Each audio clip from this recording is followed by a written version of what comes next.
हमारी नया परीक्षा काहे का ना? कबो हमार अभिमान के, कबो हमार सत्य के, कबो हमार निष्ठा के, और हर बार हम परीक्षा देनी, ओमे सफल भी भईनी। बाकी अब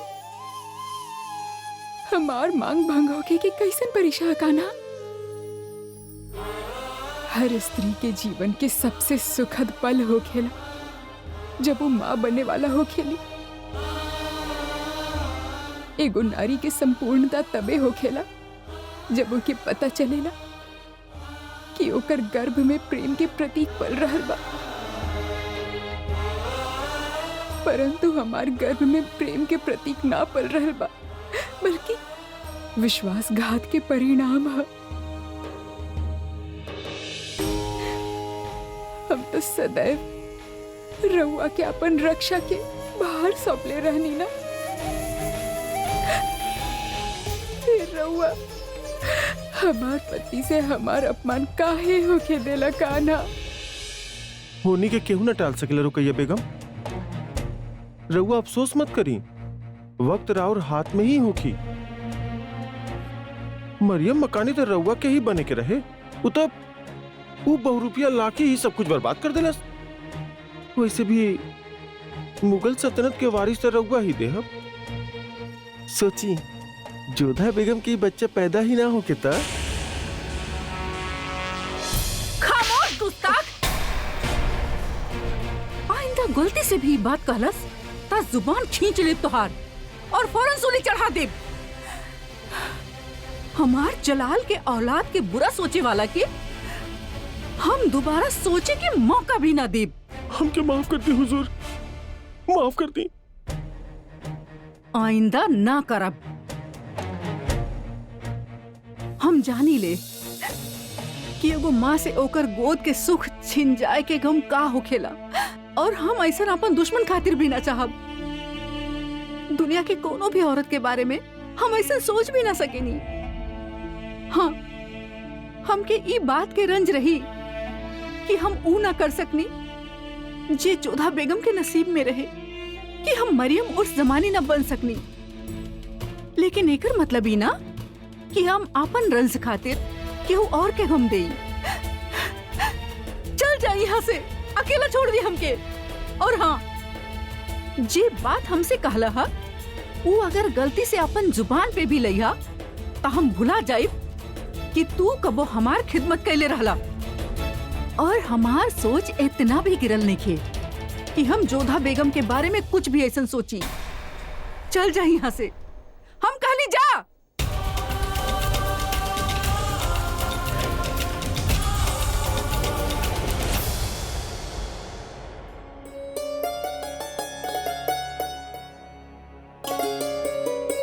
मुबारक होखे बेगम जोधा रउआ के, और रउआ के भी मुबारक होखे मलिका आजम। रउआ के भी मुबारक होखे माहम। शुक्रिया। मुगल सल्तनत के वारिस के लेके जो हम सपना देख ले रहनी, वो बेगम जोधा पूरा करे जा रहल बानी। होशियार, शहनशाह हिंद जलालुद्दीन मोहम्मद तशरीफ ला रहल बाड़े।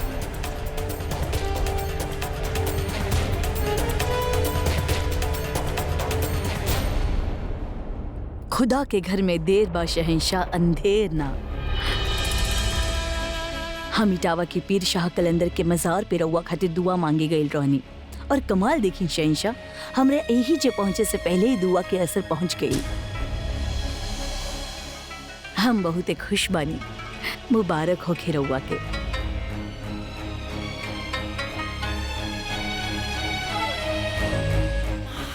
बात का बा लगातार जलाल बिल्कुल खुश नहीं खे बात से।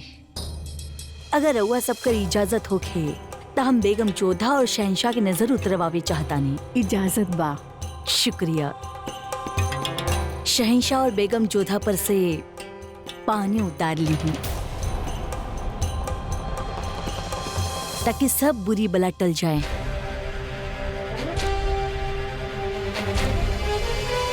शहंशाह हुजूर, रवा बेगम साहिबा के साथ खड़ा रही ताकि दोनों के बला उतारल जा सके।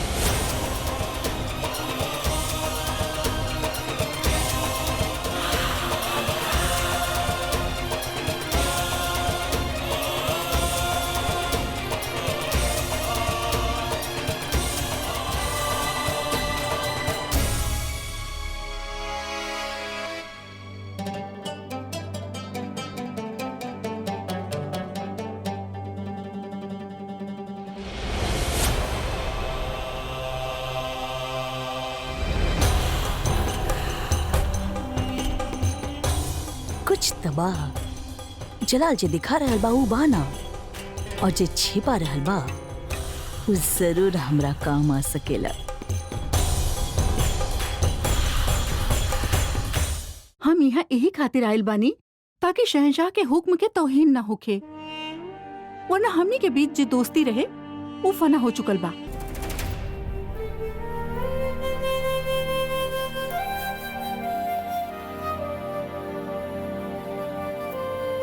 रुकैया, हम माना तानी कि तोहार गुस्सा जायज बा, और रहल बात हमार हुकुम के, त तू हमार कोनो भी हुकुम के गुलाम नहीं हो।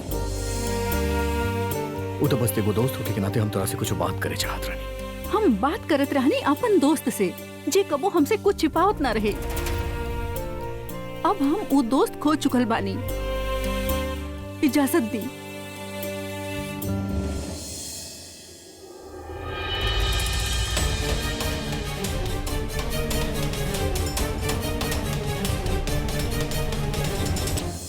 रुकैया बेगम, हम रवा से विनती कर रहे बानी, रवा रुक जाए। राउर समक्ष हमके शहंशाह से कुछ बात करे के बा, यही से हम एहिजा आयल बानी।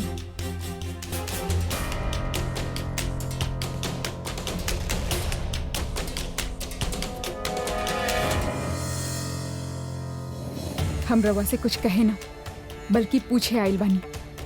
बताई रवा अपन वचन काहे तोड़नी? विवाह से पूर्व रवा हमके वचन देले रहने कि हम अपन धर्म में सदैव बनल रह सकेनी, और ओके निभावे खातिर रवा मुगल सल्तनत के धार्मिक नेता लोगन के विरुद्ध भी खड़ा हो गई। फिर रवा अपन वचन काहे तोड़ला, जेकर सवाल हमार अस्मिता से जुड़ल बा। उत्तर दी हमके। रवा हमके वचन देले रहले कि रवा हमके हमार इच्छा के विरुद्ध छुई भी ना। फिर अपन वचन काहे तोड़ले रवा? रवा के पास अपन वासना के पूर्ति खातिर कई साधन और भी रहल। फिर रवा हमके काहे चुनला? काहे? हमसे प्रेम तो नहीं खे रवा के? फिर कहीं वो घृणा खातिर या वो प्रतिशोध लेवे खातिर रवा ऐसा तो ना कहले, जेकरा आधार पे हमनी के संबंध के प्रारंभ भइल रहे। बताई शहंशाह, रवा ऐसा काहे कहीं? विश्वास बना के रवा विष के बीज काहे बोला? हमारी इच्छा के विरुद्ध हमके काहे छुला शहंशाह, काहे? सवाल तो वाजिब पर जोधा बेगम के। ये सवाल हमार दिमाग में भी बा कि आखिर जलाल ऐसन कैलस काहे? शांत मत रही, हमार प्रश्न के उत्तर दी। उल्टा चोर कोतवाल के डांटे। काशी असद खेलता नहीं आप जोधा बेगम। रुकैया के सामने हमके नीचे दिखावे के अच्छा तरीका बा। उत्तर दी हमके शहंशाह। हम आपके कोनो भी सवाल के जवाब देहल मुनासिब ना समझेली और ना ही केहू के हक बा जे हमसे सवाल करे। कहे कि सवाल तो हमरा करे के बाद जोधा बेगम कि वो के वजह आपके साथी गुनाह में शामिल बा। अभी रवा काले रहले शहंशाह कि हमरा सामने कोनो भी सवाल के जवाब देवे में गुरेज नहीं के रवा के। ता दिही ना जवाब।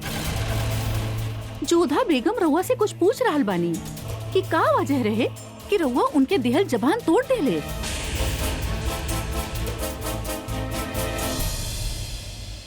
अगर आपके याद होके तो उ रात आपके तबीयत खराब रहे जोधा बेगम। ना ही उ रात आप होश में रहली और ना ही आपके याद हुई कि का भइल रहे। हम आपके जबान दे ले रहली कि हम आपकी इजाजत के बगैर आपके छू अब ना, लेकिन का होके कि जौन कुछ भी भइल ओमे आपके मर्जी शामिल होके। ई सच नहीं खे। सच फिलहाल यह बाके आप माँ बने वाला बाड़ी।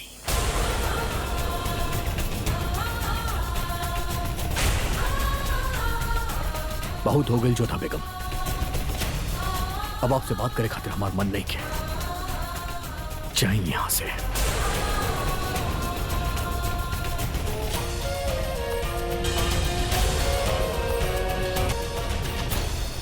हम कहानी जाइए यहां से।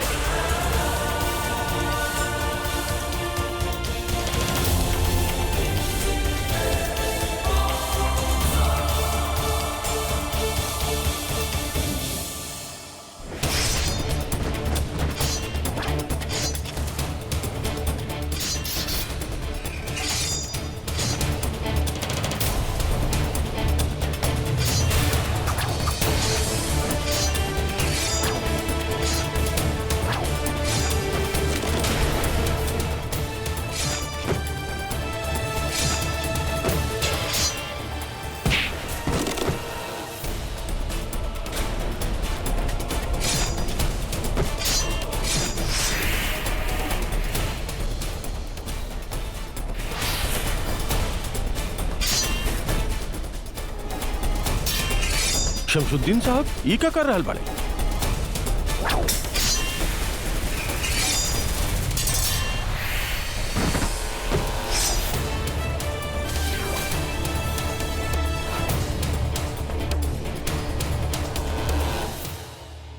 हदगा साहब आप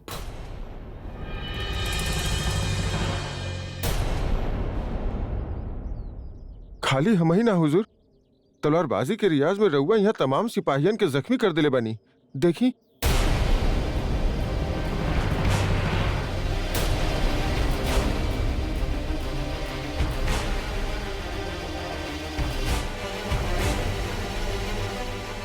हमके ध्यान ही रहा हदगा साहब के हम रियाज करत आनी या जंगे मैदान में पानी। राउर तबीयत नासाज लग रहल बा हुजूर, कहीं सर्द हवा की वजह से तो नहीं किए?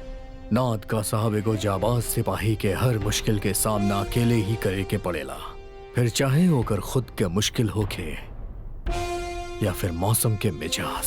अगर रउआ कहीं तो आज दीवाने आम में कार्रवाई रुकवा दें, कहे कि रउआ थकल और परेशान लग रहल बा। नाथ का साहब एगो बादशाह के ज्यादा मुश्किल ओकरा फर्ज के सामने ना आ सकेला। सुनवाई भी हुई, कार्यवाही भी हुई, दीवाने आम अपना तय वक्त पे ही लगी।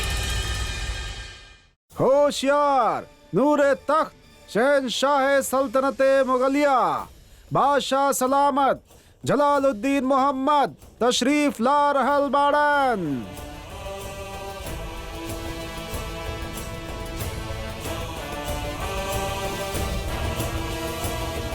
फरियादी के पेश कल जाए। शहनशाह के इकबाल बुलंद होके। का शिकायत बातहर? जनाब, हम रिश्तेदार के शादी में गेल रहनी, पड़ोस में रहे वाला हमीद के घर सौंपले रहनी, बस उहे चोरी कर लेलस। तरा अपना सफाई में कुछ कहे के बा? हुजूर गलती हो गई, माफ कर दी। चोरी के सजा बा हाथ काट दिहल। एकर हाथ काट दिहल जाए, ले जा यहाँ से।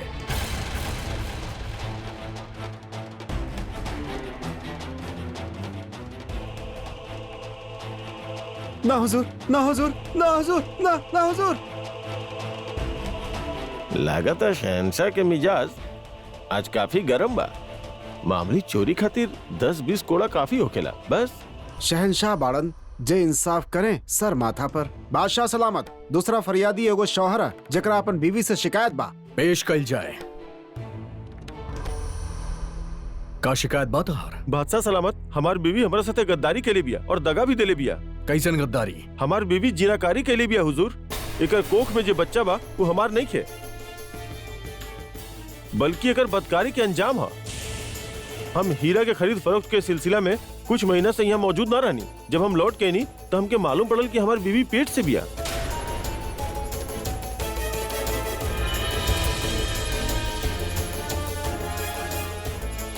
हुजूर, जब हम इनके महीने तक छुनी न तो ये बच्चा हमार कैसे?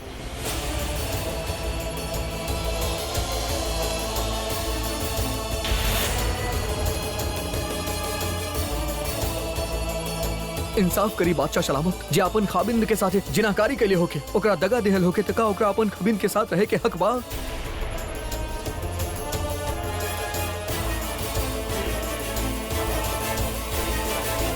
तारा अपन सफाई में कुछ कहे के बा मोहतरमा? बस इतना कहे चाहत बानी हुजूर, हमार पेट में जो बच्चा पल रहल बा वो गुनाह के ना बल्कि मोहब्बत के निशानी है। हमके केहू और से मोहब्बत और हमार खाविंद हमके तलाक ही ना दे रहल। हम कबूल कर रहल बानी कि ये बच्चा हमार खाविंद के नहीं खे और हमार रवा से इतना इल्तिजा है कि हमके हमार शौहर से तलाक दिलवा दी। अबे में हमार का गलती हुजूर? हम तो पूरा ईमान के साथे इनके साथे निकाह कैनी, अपन सारा फर्ज निभाईनी, इनकरा से मोहब्बत कैनी, इनके तमाम खुशी देवे के कोशिश कैनी, इनके आजादी देनी और वो सब बात के नाजायज फायदा उठैनी। हमरा से बेवफाई कैली हुजूर। जब वफा रहल ही ना तब बेवफाई कैसन शहनशाह? हमार निकाह हमार मर्जी के खिलाफ भइल बा, हमार घरवालन के दबाव में आके भइल बा। हमके कबो इनसे मोहब्बत रहल ही ना। हमके कबो तहार छुआ अच्छा ना लागल। तहार हमके छुअल, हमके देखल, हमसे मोहब्बत जताए कबो कुछ अच्छा ना लागल। ना हमके कबो तहरा से मोहब्बत रहल और ना बा। और जेकरा से मोहब्बत बा ओकर निशानी हमार पेट में पल रहल बा। अरे शर्म करा शर्म, दुनिया हसद बा तहरा ऊपर। हम पे ना हंस रहल, तहरा पे हंस रहल बा। तहार बेवकूफी पे और तहार नामर्दानगी पे हंस रहल बा। और हम ओकरा खातिर कोनो भी सजा पा सकेनी जेकरा से हमके मोहब्बत बा। बस तू हमार फर्ज के, हमार मोहब्बत के मजाक बना देले बाड़ू। हुजूरी हमार मोहब्बत के, हमार फर्ज के मजाक बना देले बाड़ी। ऐसे बड़ सजा ना हो सकेला ओकर खाबिन खातिर जब वही के बेगम ओकरा मर्दानगी पे सवाल उठावे। आप हमके इंसाफ दी हुजूर। इंसाफ हमके चाही बादशाह। जेकरा से मोहब्बत करेनी ओकरा साथ रह ना सकेनी। खामोश बदतात औरत। का तुमके खुदा के डर नहीं के जौन अपन खामिद के बावजूद एगो गैर मर्द के साथ नाजायज जिस्मानी रिश्ता जोड़ लू? जौन तू अपन शादीशुदा रिश्ता के इज्जत ना कैलू, जौन तू अपन फर्ज ना निभैलू, जौन हमनी के मजहब में एगो शादीशुदा औरत खातिर अहम बा। ई गुनाह ना गुनाह अजीम बा। ना तू अपन शौहर के साथे दगा कैलू बल्कि मजहब कानून के तहत जिनाकारी कैलू। काजी साहब, हम चाहता नहीं कि आप एकर शौहर से एकर तलाक करवाई और सतत साहब के पैगाम भेजवाई कि वही मामले पे अपन नजर रखा है कि हम ही औरत के सजा जरूर दे, लेकिन एकर अमल में पल रहल बच्चा के ना। एक खातिर एकर बच्चा के पैदाइश के बाद एकरा सरे आम बीच बाजार में पत्थर मार मार के खत्म कर दिया जाए और साथ साथ गुनाहगार के भी जे एकर साथ देलस। ई इंसाफ नहीं के बादशाह सलामत। जेकरा हम चाहेनी ओकर कोनो गुनाह नहीं के। ई ना इंसाफी बा बादशाह सलामत। ई गलत बा। यो कर गुनाह बा। ई गुनाह में ऊ तहार बराबर के साथ देले बा।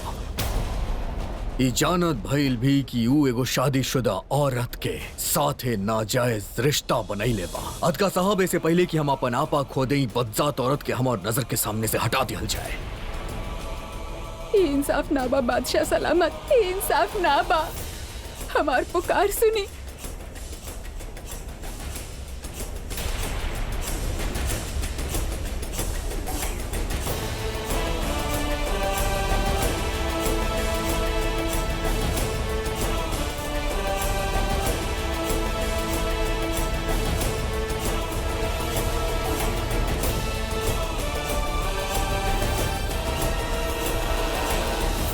हमके त ई पद से चिढ़ हो गइल बा मोती। हर स्त्री माँ बनेली, बाकी जब एगो बेगम माँ बनने वाला होखेली तब बहुत बड़ बात हो जाला। ना खाली परिवार में बल्कि पूरा प्रजा में हर केहू के आशा बढ़ जाला और ये आशा से हमके चिढ़ हो रहल बा। हमार मान भंग कई के पावल गइल सम्मान हमके स्वीकार नहीं खे। हमार मन से बात ना निकल रहल बा कि शहंशाह हमार इच्छा के विरुद्ध हमसे। जोधा, अधिक मत सोची। अब जे हो गए होके बदलल त ना जा सकेला ना।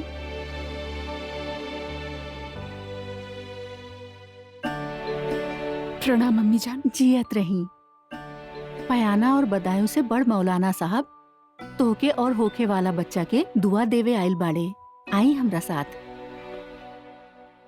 जलाल, होखे वाला बच्चा के दुआ देवे खातिर कुछ पहुंचल मौलवी आई बाड़े। उनकर दुआ मुगल सल्तनत के आवे वाला वारिस खातिर अहम होखी।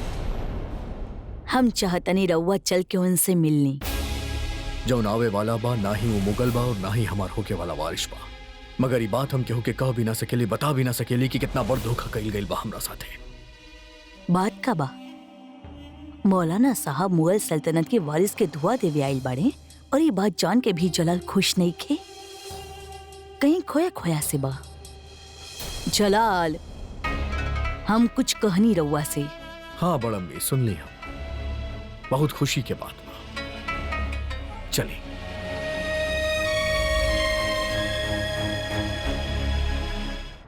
बहुत बड़ विश्वासघात कैले बानी आप शहंशाह। जीवन भर ई चोट के पीड़ा से उबर ना पाइब हम। जिंदगी में इतना गहरा घाव हमके केहू ना देले बा जोधा बेगम, जे आप हमके देले बानी।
शहंशाह, अब रघुआ जोधा बेगम के साथ आके ये आग चादर के नीचे खड़ा हो जाए।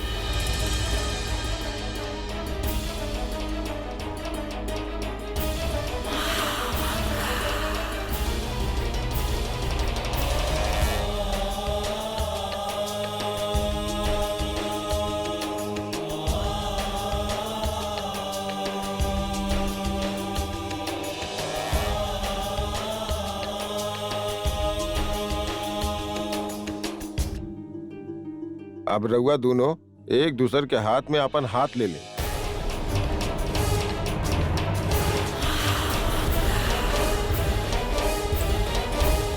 ये बात के तस्दीक करी कि रघुआ दोनों एक खुशी खातिर एक दूसरा के शुक्रगुजार बानी और एक दूसरे के वजह से रघुआ दोनों के मुबारक दिन हासिल भई।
अब हमरा के यकीन हो गइल बा जलाल की रउआ और जोधा बेगम के बीच कौन तो खलीश बा।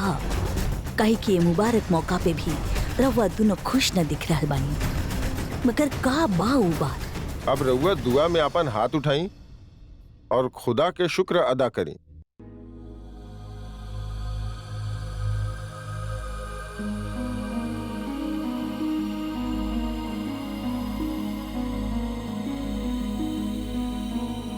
शहंशाह, अब जे हम कह रहल बानी ओकरा दोहराई। या परवरदिगार, हम शुक्रगुजार बानी तोहार रहमत के। या परवरदिगार, हम शुक्रगुजार बानी तहार रहमत के कि तू हमके बे औलाद से औलाद वाला बना देहला, कि तू हमके बे औलाद से औलाद वाला बना देला, अपन खानदान के अपन तहजीब के आगे बढ़ावे के मौका अता फरमौला, अपन खानदान के अपन तहजीब के आगे बढ़ावे के मौका अता फरमैला। तू हमार बेगम के इनायत बख्शला कि हमार खानदान के एगो औलाद अता फरमाए। हमनी के रिश्ता पे अपन करम बनाए रखिया।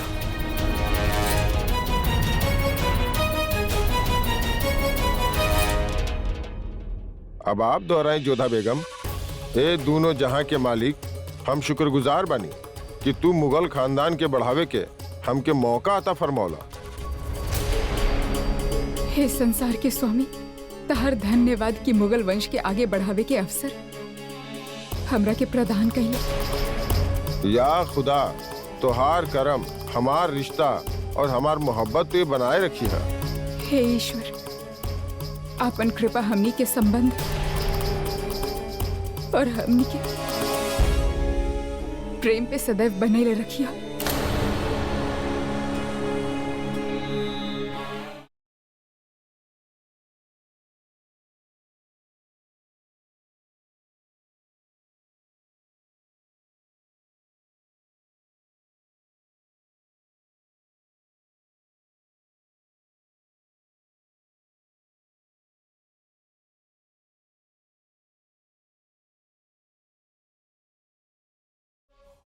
तक लिया केकर बच्चा भाई का हम आपसे सवाल करता नहीं, जवाब देवे ना। जवाब दी हमके केकरा साथे बने नहीं रिश्ता जे आपके पेट में पल रहल बच्चा के बाप। उतरू प्रश्न के दिहल जाला जेकर कोनो अर्थ होखे, बाकी रवा जे पूछ रहल बानी ओकर अर्थ हमके समझ ही ना आ रहल। संबंध हम न बनेनी, रवा बनेले बानी हमरा साथे संबंध। हमार मुर्शिद होके के अनुचित लाभ उठा के अपन वचन तोड़ के। झूठ बाई जोधा बेगम। उस दिन रुकैया बेगम के सामने हम आपके कुछ ना कर पैनी, लेकिन सच ही है बा कि हम आपके दिहल जुबान के ना तोड़ ले बानी।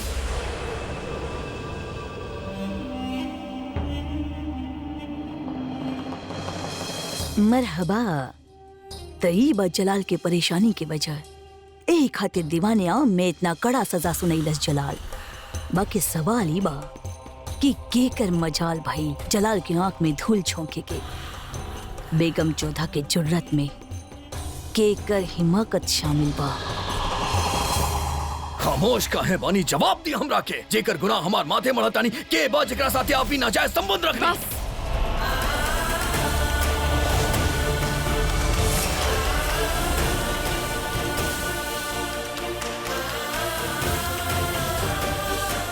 बस शहंशाह, बस। रहुआ मुगल सल्तनत के शहंशाह बनी, परंतु ई मत भूली कि हम एगो राजवंशी बनी और एगो राजवंशी स्त्री के मान पे ओकर चरित्र पे उंगली उठावे के अधिकार केहू के भी ना बा। एगो शहंशाह के पास भी नहीं थे।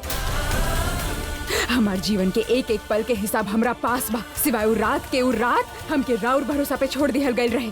उ रात हमरा साथ का भइल, के हमरा साथ संबंध बनले, सब रउआ जाने ले। काहे कि हमार उत्तरदायित्व तो राउर हाथ में रहे। परंतु रउआ खातिर तो सब कुछ एगो खेल बा। पहले रउआ ही हमसे कहले रहले कि रउआ हमरा साथ रात बितैले रहले। ओकरे पश्चात रउआ कहले कि अपन वचन ना तोड़ ले, और ओकरे बाद रउआ रुकैया बेगम के सामने स्वीकार कैले कि रउआ हमरे साथ रात बितैले रहला। और अब ऐसे घृणित प्रश्न लाके हमरा सामने खड़ा कर देला कि हमार पेट में पल रहल बच्चा के पिता के बा। शहंशाह, हम एगो राजवंशी बनी। मानी ले कि हमनी के संबंध के आधार घृणा से शुरू भइल। इहो मानी ले कि हम कबो राउर छुअल स्वीकार न कैनी, परंतु हमार संस्कार ऐसे नहीं खे कि पति के होखते हम कौनो पर पुरुष के साथ संबंध बनाए। हमके छुअल तो बहुते दूर के बात बा। केहू हमार परछाई तक के छू ना सकेला। शहंशाह, बहुत गुरूर बाना अपन राजवंशी खून पे, अपन ईमान पे। तजोधा बेगम, हम भी अपन ईमान, अपन समान के बहुत पक्का बानी। अगर हम आपसे वादा कैले रहनी कि हम आपके मर्जी के बगैर आपके ना छुअब, तो उ रात हम आपके ना छोले रहनी। तो ई बात हमार खुदा जाने ला। एक शौहर जे अपन बीवी के छुए तक ना और ओकर बीवी पेट से होखे, तो ओकरा अपन बीवी से सवाल करे के हक बा। बहुत यकीन बना आपके अपन गिनती पे तब फिर से गिनी जोधा बेगम। कहे कि वो रात के हिसाब बा हमरा पास, और आपके बाकी के रात और दिन के हिसाब हम पता लगा के रहब। हम पता लगा के रहब कि वो बदकार के बा।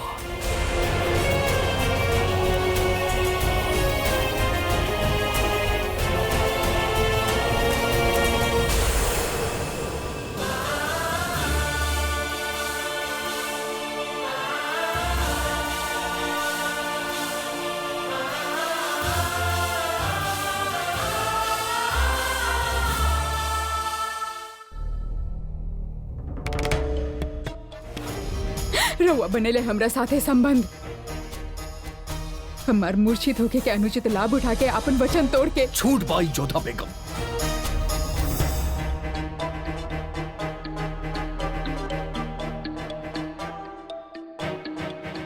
रेशम, इतना देर कहाँ रहलू तू? गुस्ताखी माफ होके वजीर आलिया, मगर और हुक्म रहे कि केहू भी ये मुलाकात के बारे में जान ना पावे।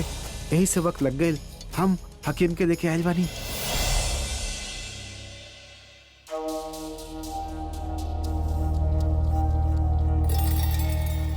का भइल हुजूर आलिया? कहाँ दर्द हो रहल बिया रउआ के? हम ही कहले रहनी इनसे कि राउर तबीयत नासाज बा। राउर नर्व्स तो ठीक है बिया वजीर आलिया। हमके कुछ ना भइल बा।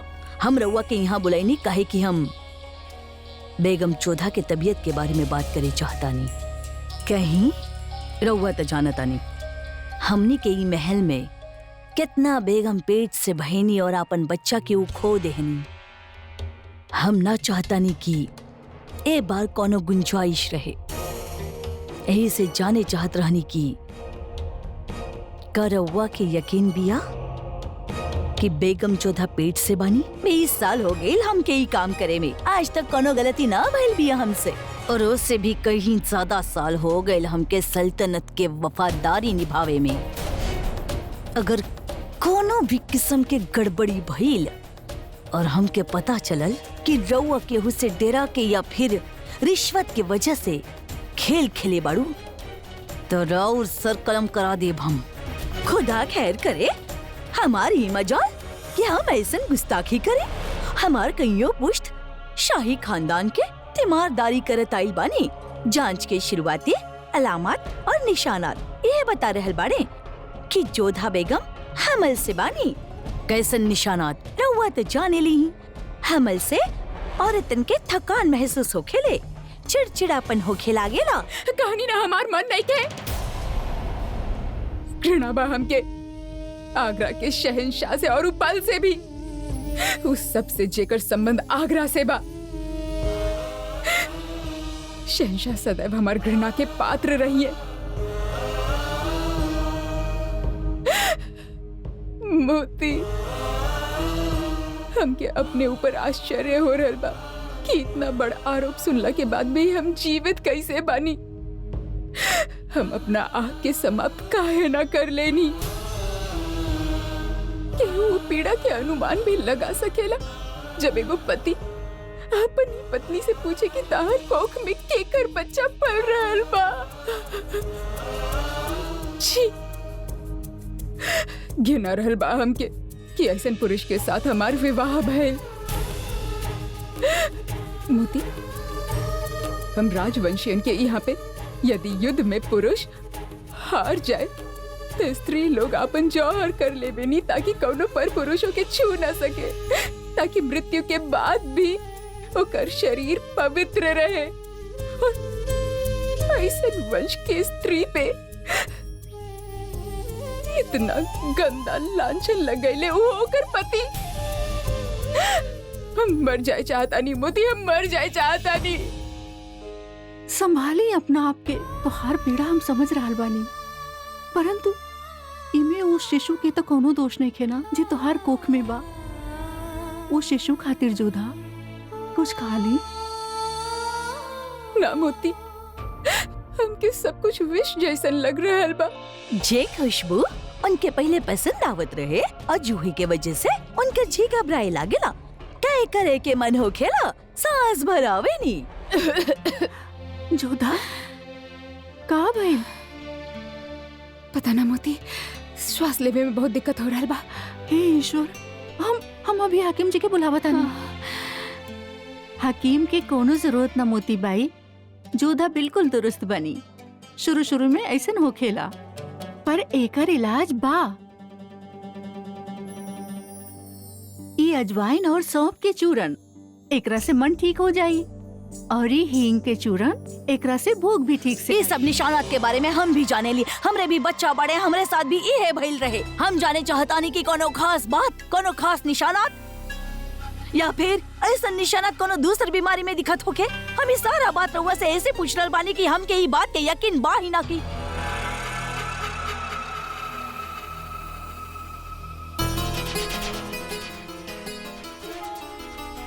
अब यकीन से कही है रउआ, कौन से महीना चल रहा बा?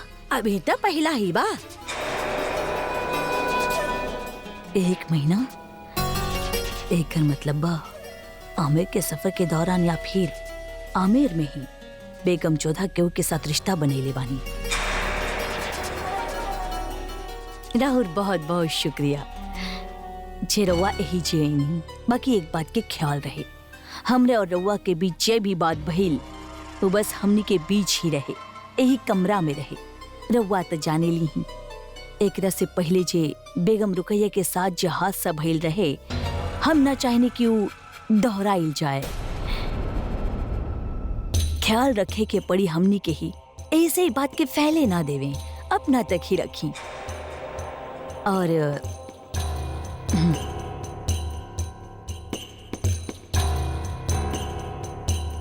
छोट से तोहफा रउआ खातिर। और हाँ, एक बात तो पूछल भूली गई नहीं।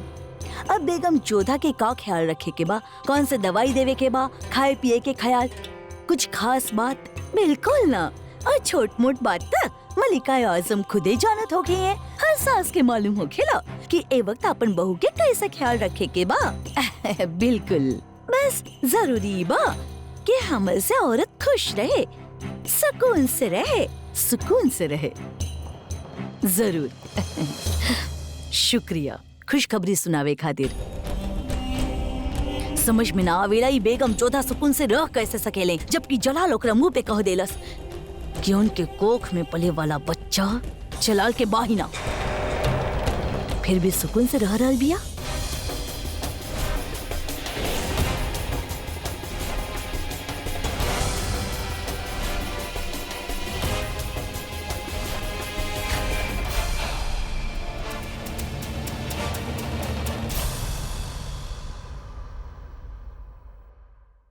आदाब सलीमा बेगम।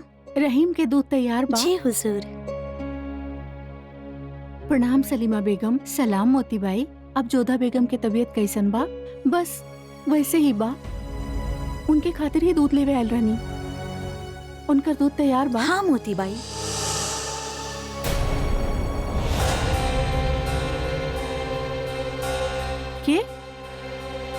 के बा वहाँ पे? केहू भी ना बा सलीमा बेगम। हमके लागल केहू बा वहाँ पे। रुकी मोती बाई, ये दूध रहुआ जोधा बेगम खातिर लेके जात बानी? जी हाँ, ये हमरा के दे दी।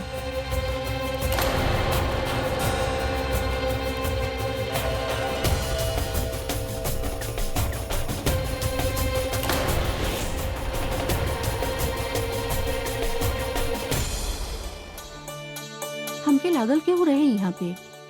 दूध में कोनो गड़बड़ ना हो के ऐसे हम तसल्ली कईनी है। धन्यवाद। कितना ख्याल बा रउआ के जोधा के। अच्छा, अब हम चल रहल बानी। रहीम के दूध दी।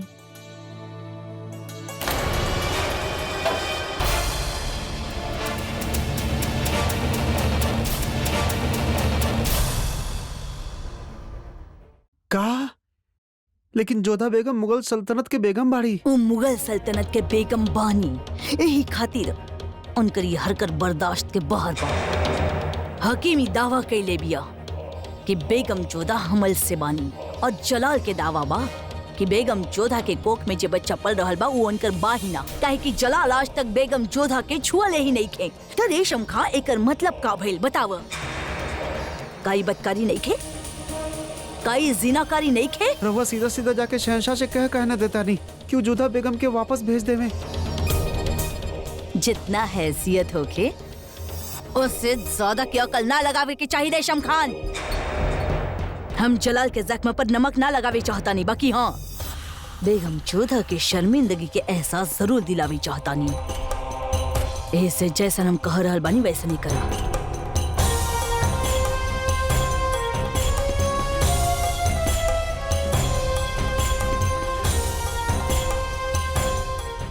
समझ गई लू तू? तो खड़ा कहे बाड़ू रेशम जा।